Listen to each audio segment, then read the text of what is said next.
Assalamualaikum warahmatullahi wabarakatuh. Hello everyone. My name is Marishka Ridzma Hidayat. My student number is 23220136. And here in this video, I would like to tell you about the things that I've learned from the Introduction to Interpreting class by Miss Ida Lisdawati. First things first, I would like to explain about the difference between interpreting and translating. Interpreting is the process of translating from source language to target language verbally, or just the message of the speaker from the first speaker.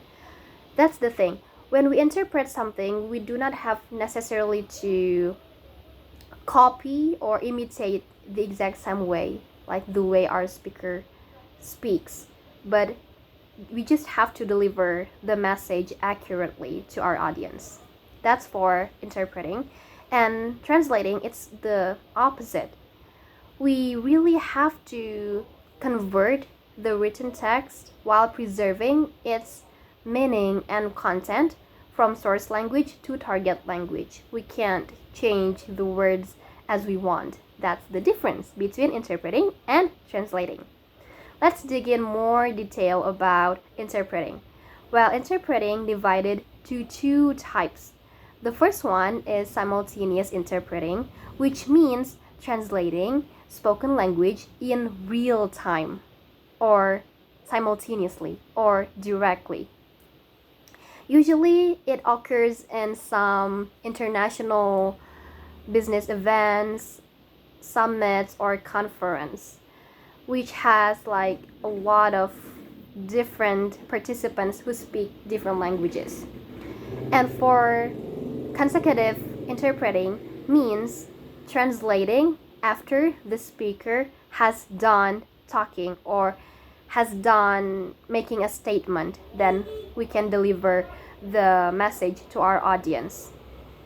Usually it takes place in some interviews, speeches, K-pop concerts, or business events.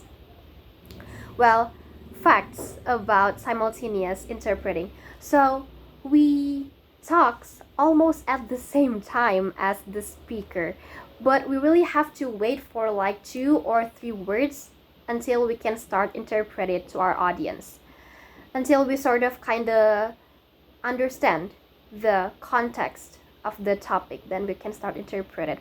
And usually we will be given some equipments such as headphones and microphones, and we will work in a private booth.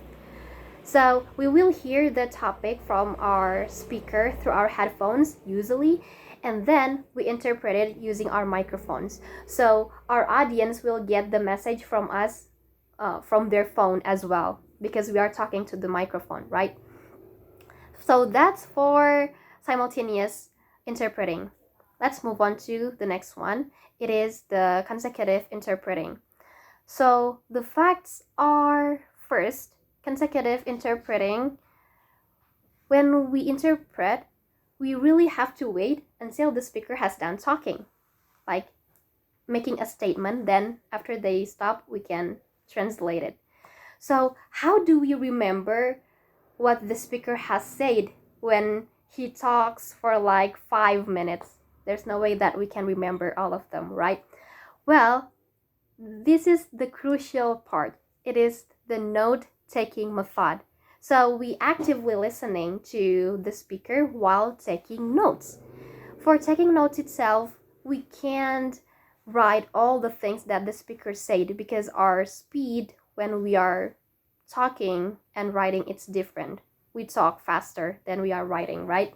So that's why we use some techniques, such as we draw some, for example, like house, we draw house or fire or anything related to the context. Or sometimes we use abbreviations as well.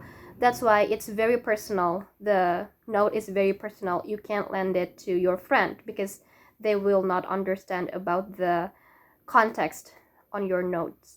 So it's very personal. And then after the speaker has done talking, you can start interpret it using the notes that you already written.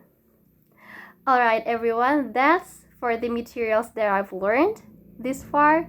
Thank you so much for watching and see you next time. Bye. Assalamualaikum warahmatullahi wabarakatuh.